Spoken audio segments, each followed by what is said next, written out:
ہماری کوشش تھی کہ مصطفیٰ کمال صاحب سے کراچی کے معاملے پر بات ہو، مگر بدقسمتی سے ہمارا رابطوں سے نہیں ہو سکا ہے قائم۔ پروگرام میں آگے بڑھتے ہیں۔ جعلی اکاؤنٹس کیس میں ایک اہم موڑ سامنے آیا ہے۔ اس کیس میں نیب کے مرکزی گواہ اسلم مسعود انتقال کر گئے ہیں۔ اسلم مسعود اومنی گروپ کے چیف فائنینشیل آفیسر تھے اور انہیں جدہ سے گرفتار کیا گیا تھا اور کہا گیا تھا کہ وہ وعدہ معاف گواہ بن گئے ہیں، جس کے بعد انہوں نے اعترافی بیان بھی ریکارڈ کرایا۔ ان کا اعترافی بیان سامنے آیا جس میں بڑے بڑے دعوے بھی کیے گئے۔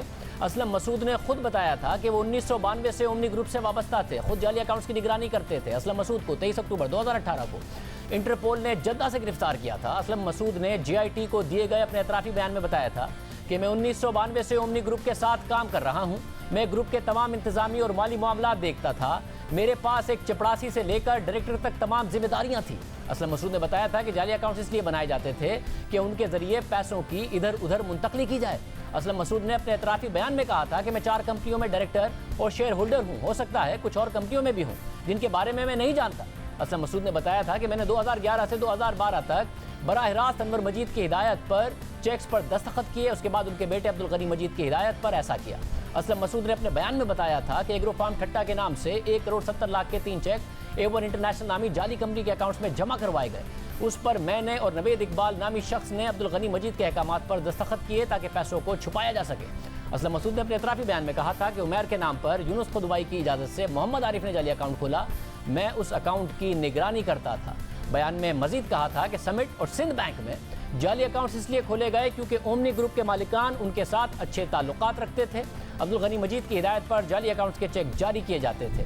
بہت ساری باتیں اسلم مسعود نے بتائی تھیں اور وہ وعدہ معاف گواہ تھے۔ آج وہ انتقال کر گئے ہیں، کیا اس کا کیس پر اثر پڑے گا؟ ہمارے ساتھ ماہر قانون عمران شفیق موجود ہیں۔ عمران شفیق صاحب بہت شکریہ۔ کیا فرق پڑتا ہے اگر وعدہ معاف گواہ آج انتقال کر گئے ہیں؟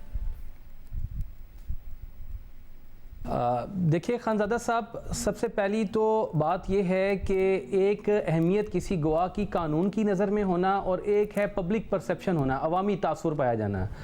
جو عوامی تاثر ہے وہ وعدہ معاف گواہ کے حوالے سے تو ہوا کرتا ہے کہ یہ شاید بہت مضبوط گواہ ہوتا ہے، لیکن قانون کی نظر میں عدالت کے جو تاثر ہوتا ہے وہ وعدہ معاف گواہ کے حوالے سے یہ ہے کہ وہ ایک انٹرسٹڈ وٹنس ہوا کرتا ہے جو کسی جرم سے اپنی جان چھڑانے کے لیے کسی دوسرے پر وہ جو اس جرم کے حوالے سے ڈسکلوجر کیا کرتا ہے، تو اس لیے اس کو ایک انٹرسٹڈ گواہ کے طور پر دیکھا جاتا ہے اور اس کی شہادت کو بہت کمزور سمجھا جاتا ہے۔ اس لیے اگر وہ زندہ بھی ہوتے تو ان کی شہادت کی جو گواہی ہے اس کی حیثیت بہرحال ایک کمزور شہادت کی ہوتی، لیکن اب چونکہ وہ فوت ہو گئے ہیں تو نیب کا جو قانون ہے وہ کیا کہتا ہے؟ نیب کا قانون سیکشن 26 ہے جو ڈیل کرتا ہے ٹینڈر آف پارڈن پہ وعدہ معاف گواہ کے حوالے سے۔ وعدہ معاف گواہ کے حوالے سے نیب کا قانون 2 شرائط عائد کرتا ہے۔ ایک تو یہ کہتا ہے کہ اس کی ایک گواہی ہوا کرے گی میجسٹریٹ کے سامنے جو ٹرائل سے پہلے ہوگی، اور دوسری گواہی اس کی وہ ہوگی جو وہ عدالت کے اندر آ کر جج کے سامنے ٹرائل کے دوران دے گا۔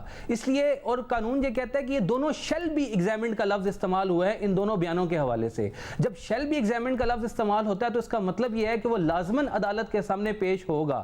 اگر وہ پیش نہیں ہوتا تو بہرحال وہ گواہی جو اس نے دی تھی میجسٹریٹ کے سامنے اس کو عدالت میں تسلیم نہیں کیا جا سکتا۔ اب نیب اس کے حوالے سے ایک کوشش یہ کر سکتا ہے کہ وہ میجسٹریٹ جس نے یہ بیان ریکارڈ کیا تھا ان کو بطور گواہ پیش کرنے کی کوشش کرے، لیکن قانون اس حوالے سے بھی بالکل واضح ہے۔ قانون شہادت آرڈر ہے پاکستان، اس کا سیکشن 46 یہ کہتا ہے کہ اگر کوئی شخص فوت ہو چکا ہے تو اس کی گواہی اس کے حوالے سے کہ اس نے کوئی بیان دیا تھا، سٹیٹمنٹ دی تھی، وہ کن صورتوں میں قبول کی جا سکتی ہے۔ اس میں جو صورت ہے وہ ڈائنگ ڈکلیریشن کی ہے، جیسے جو فوت ہونے سے پہلے کوئی شخص یہ بتائے کہ بیان نزعی جسے کہا جاتا ہے کہ مجھے کس صورت میں کس نے مارا اور کس انداز میں مارا گیا، تو وہ تو قبول کیا جا سکتا ہے۔ اس کے علاوہ بھی کچھ صورتیں ہیں لیکن اس میں بہرحال وعدہ معاف گواہ کی جو گواہی ہے وہ ان صورتوں میں داخل نہیں ہے۔ تو اس لیے اب وعدہ معاف گواہ کے گزر جانے کی صورت میں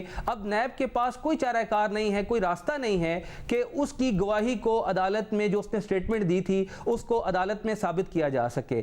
مگر اگر ان کے بیان کی روشنی میں نیب نے کوئی دستاویزی ثبوت حاصل کیے ہوں، منی ٹریل کوئی حاصل کیا ہو، تو وہ اس کو بطور ایویڈنس ضرور پیش کیا جا سکتا ہے اور اس کا فائدہ نیب کو ہو گیا۔